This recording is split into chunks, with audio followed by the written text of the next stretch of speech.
Greetings everyone, Ray Landis here, and this is the finished modded project of the KGD Heavy Relic S-Style guitar that I got from Amazon. And I just want to share with you today some things that I did to this guitar, as well as my thoughts about this as a modding platform. I have to say that out of the box, for about $180, this guitar really surprised me, and it is a tremendous modding platform. I took it out of the box, got it tuned up, and it played really nice. Just out of the box, the action was good. It seemed to me that the nut was carved well, and it was well intonated, and the action was just, it felt pretty good. So I enjoyed playing it just like it was out of the box.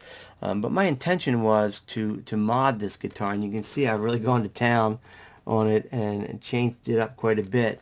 I gave it to, after I got it disassembled, I gave it to my wife, and she finished it and took the original relicing and kind of turned it into a more modern type of artwork. I don't really call this a relic anymore because it's not worn the way that a real relic would wear. But we've taken it and kind of reimagined it. And the outcome of this particular guitar reminded us of the Pacific Islands. So I got this decal that has kind of like an anchor, a ship, and a life preserver kind of all put together in one. And I wanted to put this on there because of, looking like a seafaring guitar. And then I made a water slide. It's my first attempt at any water slide, and we named this guitar the Islander because it looks like the Pacific Islands. You can see it almost looks like there's a coastline here and a beachfront. So we named this guitar the Islander. But not to take away from the fact that the guitar itself is a tremendous modding platform that really offers a lot of great features. You can see the tapered heel joint. You've got nice contours, and the neck itself came pretty much primo. That it wasn't reliced at all. And I put split shaft tuners on it and a little star there, which I guess represents the North Star for sailing vessels that used to use that in navigation. So this guitar has become more like a themed instrument. But I kept the pickguard, I kept the knobs, I kept the top of the bridge, and I put new bent steel saddles on it. And again, I mentioned the tuners. And then you can see that special string tree that I have there. That's a 3-stringer, and it's made by a company called Reverend. They're not easy to get, but they're really nice, and they make a difference when that when that G string has a little bit of a twang to it. You just have to get either a second string tree, and you don't always need all 4 of the higher strings braced by a string tree, but that 3rd string sometimes needs something. The guitar had a small block inside. We kept that. I don't know if you can see that through those holes or not, but we kept that block in there and just decked it because this is a very stable instrument as far as tuning stability. The neck itself, I didn't really have to do anything to it. Didn't even have to level, polish, or adjust the frets at all.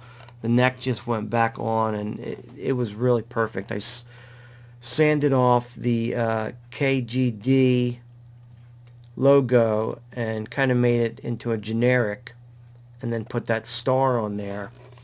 But this guitar is primo. These pickups are made by Guitar Madness, and they call them GM 62z's with a Z. You get these on eBay, and they're tremendous pickups.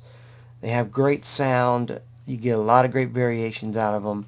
They're vintage voiced, and they're not super expensive. They're tremendous, and I can't say enough about them. Price for value you get a really good pickup for a really good price.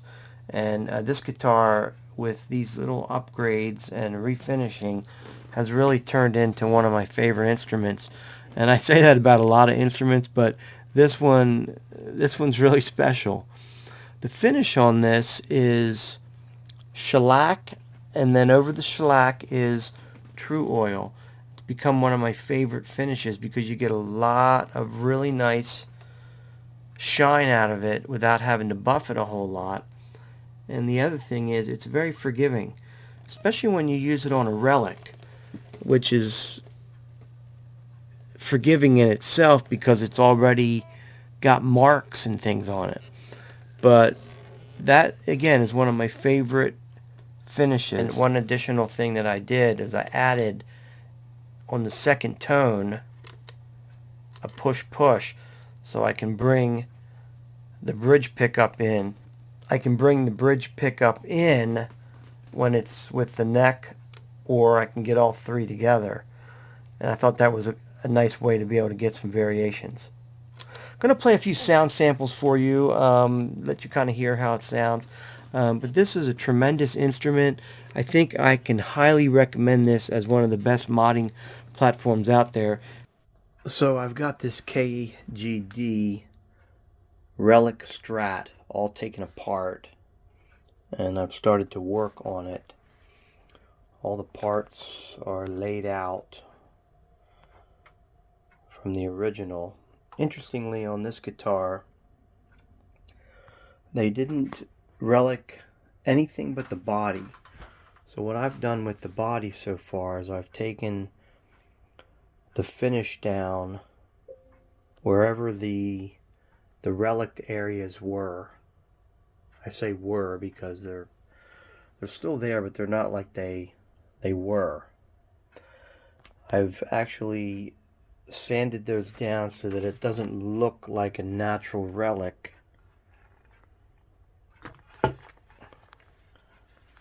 Here's a view of the back, and I've sanded it smooth, and where the wood was exposed, I used some stain to darken that mahogany, and I did find out that this body is mahogany.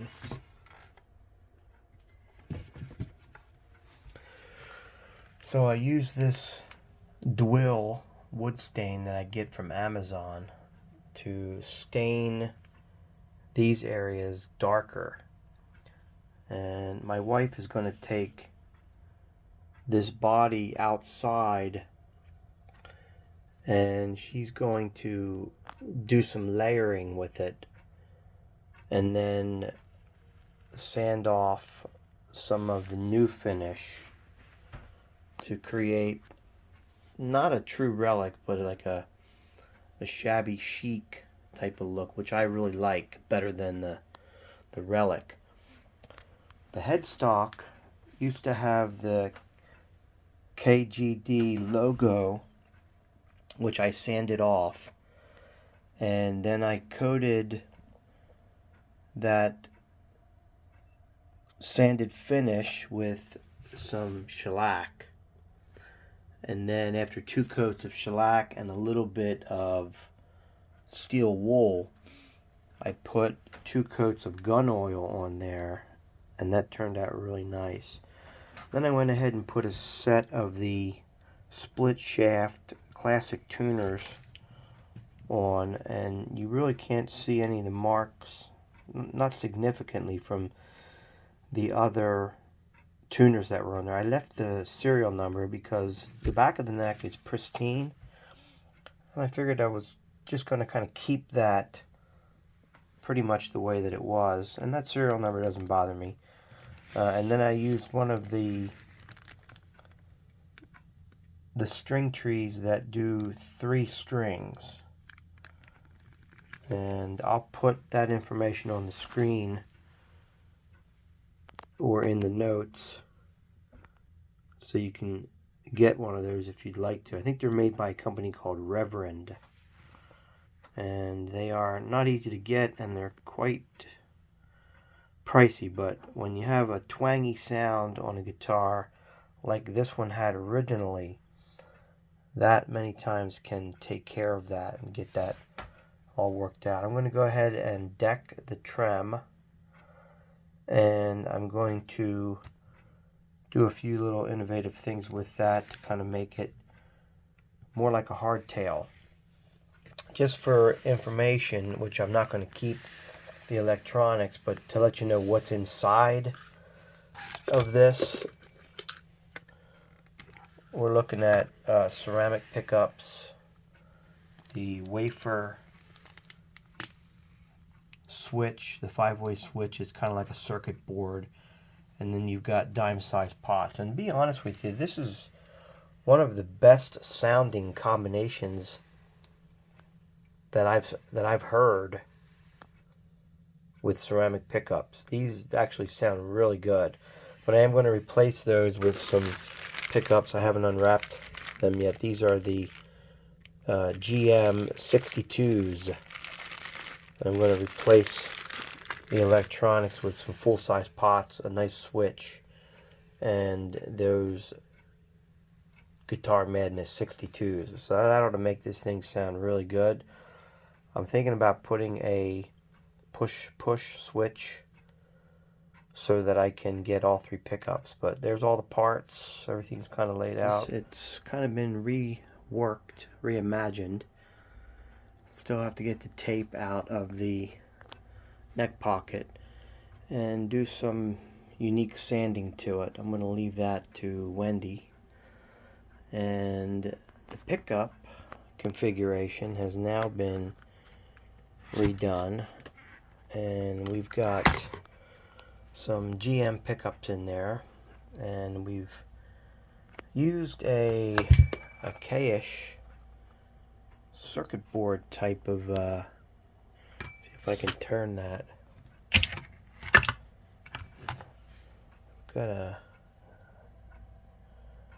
That's a KAISH